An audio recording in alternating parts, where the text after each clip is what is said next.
former Patriots center David Andrews. All right. What's up, guys? How we doing? I'm great. It's my first day I've actually got to watch some practice. Wish they were in pads, but See, this is great. So you're no longer an active player. yeah. So you're one of us now. Yeah. And you get to sit there and look at all the reps, all the statistics through 6 or 7 days of camp where you really don't have the ability to hit twice a day. Yeah. You really don't have that much contact. But do you get a chuckle out of it? Yeah, I do. Based on some of the breakdowns? I mean, it's interesting to hear people talk, but that's why football's so great, because there's so much to talk about day in and day out in training camp. You don't hear that kind of coverage on baseball or, hockey, basketball, but there is so much that goes into football, and there's so much to talk about, win-loss prediction, and yeah, you can sit there and argue it, and that's what makes talk and radio, TV, everything so great, but it's way too early to do any of that. It's way too early to judge, what's going on with players. I think you get into, preseason games, like Right. that's a big, especially for a lot of these young guys or guys that maybe didn't play as much last year. Let's see their production, when the bullets are actually flying in the preseason game. And, I know some people say, oh, it's not that important, but for a lot of those younger guys and guys that are trying to prove themselves, it's life or death. You're fighting for a job in the preseason. So, that'll be a big determination here. And the joint practice, is that next week? 1 day, yeah. yeah. So they have Wednesday, I think, is the only day they're going to have the joint. With the Redskins Yeah. or Yeah. or the Commanders. Guys say Sorry. Commanders now. Commanders. So this is the first time you've gotten down here to check this out, but what have you made of what you heard about Will Campbell yesterday and maybe being sort of a struggle for the rookie left tackle? Yeah, I mean, look, I heard people talking about the heat. It's been hot. This is one of the hottest summers I've ever remembered. But even when I came up here from Georgia, I was like, oh, I can't wait to have training camp. Northeast. Yeah, in the Northeast. Yeah. And we had 2 days at Georgia, and I was like, oh, this is going to be nice, I struggled. I was hurting in the heat, and it was only in the 80s then. Look, it's so much harder. The physical aspect of the game so much harder. The mental aspect of the game is so much harder. Like, I'm not that worried. It's been super hot here about the heat stuff. Like, he's out there finishing practices. That's number one. It would be a lot different if he was out there for individual and having to go in every day. Like, he's finishing the practices. It's going to get better. He's got a lot on his plate. And, I think, look, the up and down of a rookie in training camp is hard. Like, that was something I rode the wave sometimes and try to tell the young guys, like, look, just focus on a little thing each day, right? There's going to be things you're going to be struggling with. If you try to correct it all day one, day two, you're going to get overwhelmed and you're not going to get better at anything. So, I heard people saying, like, the inside move was hurting them a little bit. So Inside moves kill everybody. it kills everybody. Yeah. Like, if you ever listen to Bill coach the offensive line, it was just stay inside out. Stay inside out. And it sounds pretty easy to do. And Dante used to give Bill hell about it because he'd be like, yeah, it's just that easy. But, that is such a big thing because that's the quickest way to the quarterback is inside.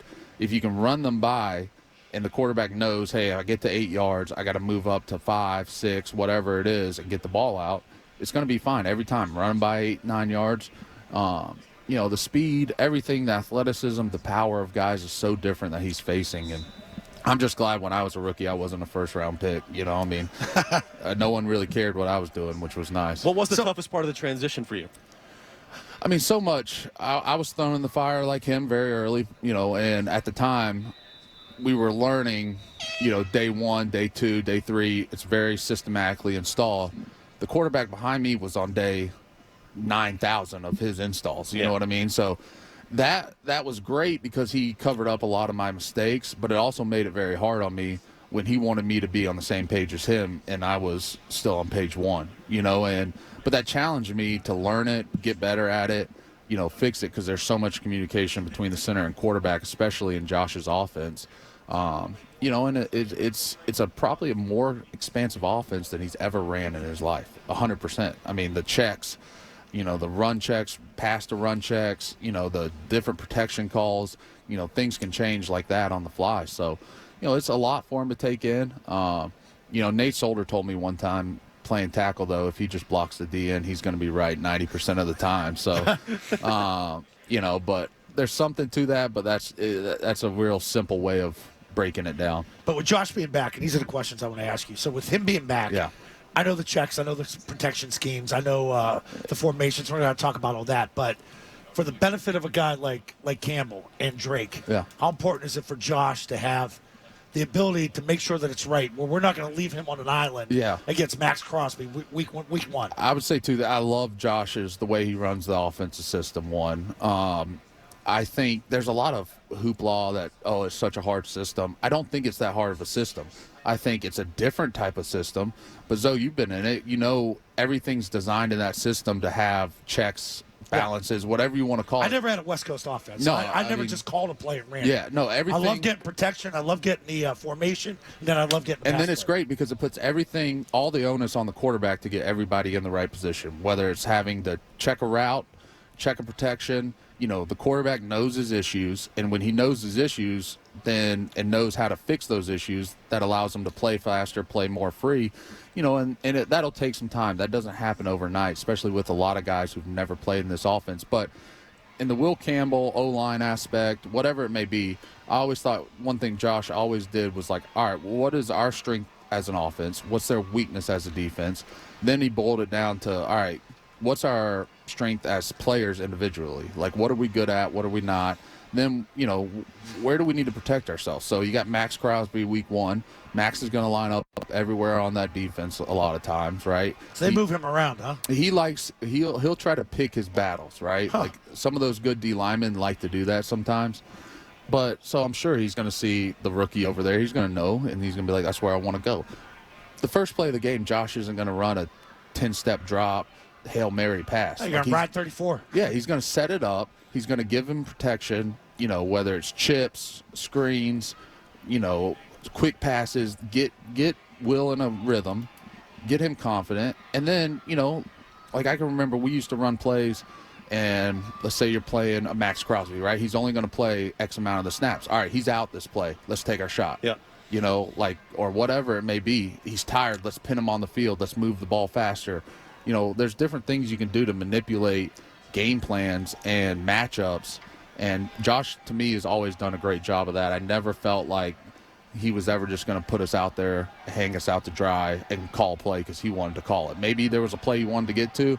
He was going to wait to the right time to get to that play. So when you guys were operating at your highest level, and I'm talking about you, Josh, and Tom, how many checks or how many changes in the course of one play from a maximum standpoint, 1, 2, 3, would you guys have? Play clock's going 15, Yeah, I mean, 14? you don't have that much time, right? I think maybe if you were in an up-tempo offense and we're going straight to the line, Tom might do some dummy calls, do something, check to something. And Rita. Yeah, and then you're going. And then, you know, a normal huddle play, you're probably going to make one route adjustment and one protection adjustment. And, you know, maybe those two on a play.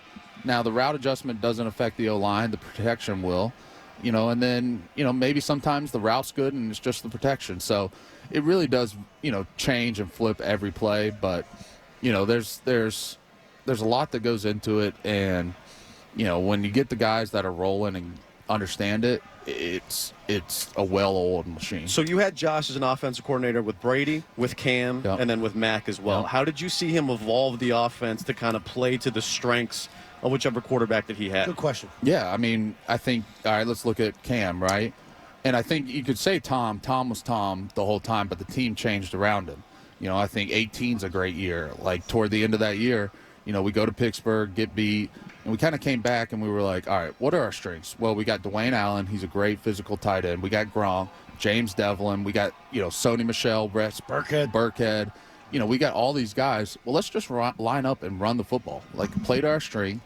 And we did that throughout the rest of the playoffs and the Super Bowl that year. And, you know, it was a pretty good year for us. And then, you know, I think you look at the year with Cam, we ran a lot of QB runs. I never ran a QB run in my 5 years. Yeah, I never knew those plays existed in that playbook. You know, we did a lot of different things that year with that. And then with Mac came in, it felt like it went back a little bit toward the Tom scenario, right? And, you know, what is Mac good at? All right, he ain't going to run the ball, you know, and he's more of a pocket passer.